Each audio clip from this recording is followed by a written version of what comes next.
नमस्कार। आज हम जानेंगे 47वें श्लोक का अर्थ। पूर्व श्लोक में योगी को सर्वश्रेष्ठ बतलाकर भगवान ने अर्जुन को योगी बनने के लिए कहा, किंतु ज्ञान योग, ध्यान योग, भक्ति योग और कर्म योग आदि साधनों में से अर्जुन को कौन सा साधन करना चाहिए, इस बात का स्पष्टीकरण नहीं किया। अतः अब भगवान अपने में अनन्य प्रेम करने वाले भक्त योगी की प्रशंसा करते हुए अर्जुन को अपनी ओर आकर्षित करते हैं। श्लोक 47। योगिनामपि सर्वेषां मद्गतेनान्तरात्मना श्रद्धावान् भजते यो मां समे युक्ततमो मतः। श्लोक का अर्थ, संपूर्ण योगियों में भी जो श्रद्धावान योगी मुझ में लगे हुए अंतरात्मा से मुझको निरंतर भजता है, वह योगी मुझे परम श्रेष्ठ मान्य है। चौथे अध्याय में 24वें से 30वें श्लोक तक भगवत प्राप्ति के जितने भी साधन यज्ञ के नाम से बतलाए गए हैं, उनके अतिरिक्त और भी भगवत प्राप्ति के जिन जिन साधनों का अब तक वर्णन किया गया है, उन सब की पराकाष्ठा का नाम योग होने के कारण विभिन्न साधन करने वाले बहुत प्रकार के योगी हो सकते हैं।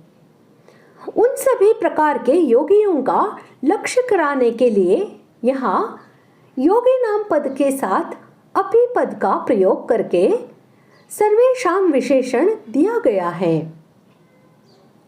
जो भगवान की सत्ता में, उनके अवतारों में, उनके वचनों में, उनके अचिंत्यानंत दिव्य गुणों में तथा नाम और लीला में एवं उनकी महिमा, शक्ति, प्रभाव और ऐश्वर्य आदि में प्रत्यक्ष के सदृश पूर्ण और अटल विश्वास रखता हो, उसे श्रद्धावान कहते हैं।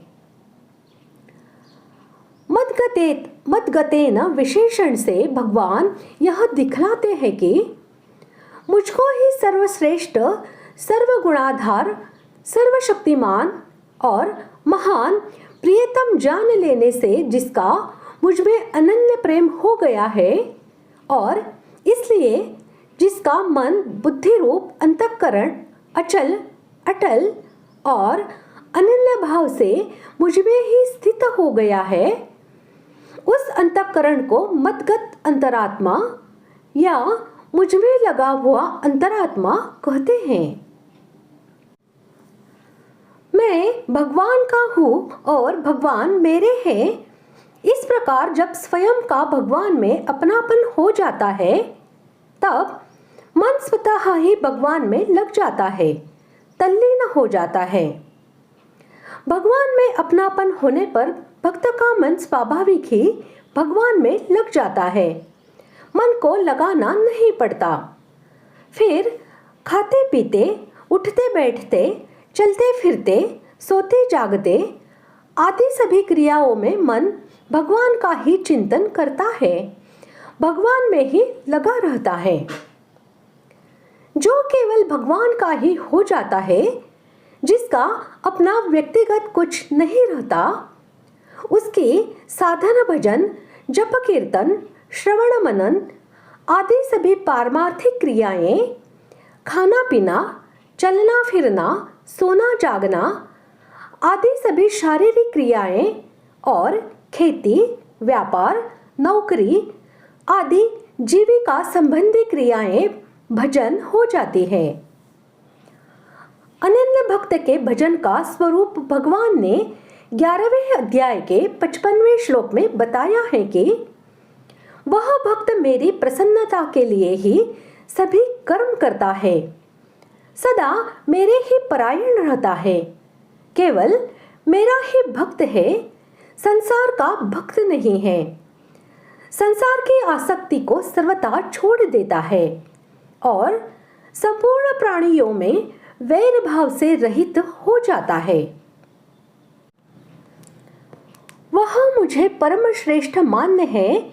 भगवान के इस कथन का यह भाव है कि श्री भगवान यहाँ पर अपने प्रेमी भक्तों की महिमा का वर्णन करते हुए मानो कहते हैं कि यद्यपि मुझे तपस्वी, ज्ञानी और कर्मी आदि सभी प्यारे हैं और इन सब से भी वे योगी मुझे अधिक प्यारे हैं जो मेरी ही प्राप्ति के लिए साधन करते हैं, परंतु जो मेरे समग्र रूप को जानकर मुझसे अनन्य प्रेम करता है, केवल मुझको ही अपना परम प्रेमास्पद मानकर किसी बात की अपेक्षा, आकांक्षा और परवाह न रखकर अपने अंतरात्मा को दिन रात मुझ में ही लगाए रखता है, मातृपरायण शिशु की भांति जो मुझको छोड़कर और किसी को जानता ही नहीं, वह तो मेरे हृदय का परम धन है।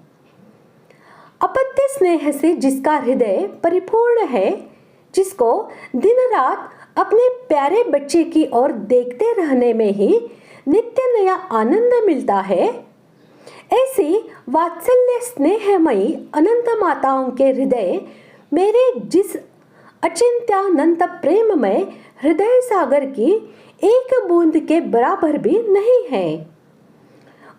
उसी अपने हृदय से मैं उसकी ओर देखता रहता हूँ और उसकी प्रत्येक चेष्टा मुझको अपार सुख पहुँचाने वाली होती है। सारे जगत को अनादिकाल से जितने प्रकार के जो आनंद मिलते आ रहे हैं, वे सब तो मुझ आनंद सागर की एक बूंद की भी तुलना में नहीं आ सकते। ऐसा अनंत आनंद का अपार अम्बुधि होकर भी मैं अपने उस मतगतांतरात्मा भक्त की चेष्टा देख देख कर परम आनंद को प्राप्त होता रहता हूँ। उसकी क्या बड़ाई करूं? वह मेरा अपना है, मेरा ही है। उससे बढ़कर मेरा प्रियतम और कौन है? जो मेरा प्रियतम है वही तो श्रेष्ठ है। इसलिए मेरे मन में वही सर्वोत्तम भक्त है और वही सर्वोत्तम योगी है। इस प्रकार आज हमने 47वें श्लोक का अर्थ जान लिया है और इसी के साथ हमारा छठा अध्याय पूर्ण हुआ। ओम तत्सदिति श्रीमद्भगवद्गीतासु उपनिषत्सु ब्रह्म विद्यायां योगशास्त्रे श्रीकृष्णार्जुन संवादे आत्मसंयम योगो नाम षष्ठोऽध्यायः। इस प्रकार ओम तत्सत इन भगवान नामों के उच्चारण पूर्वक ब्रह्म विद्या और योग शास्त्र में श्रीमद् भगवद गीतोपनिषद रूप श्री कृष्णार्जुन संवाद में आत्मसंयम योग नामक छठा अध्याय पूर्ण हुआ। अगले भाग से हम 7वां अध्याय शुरू करने जा रहे हैं। धन्यवाद।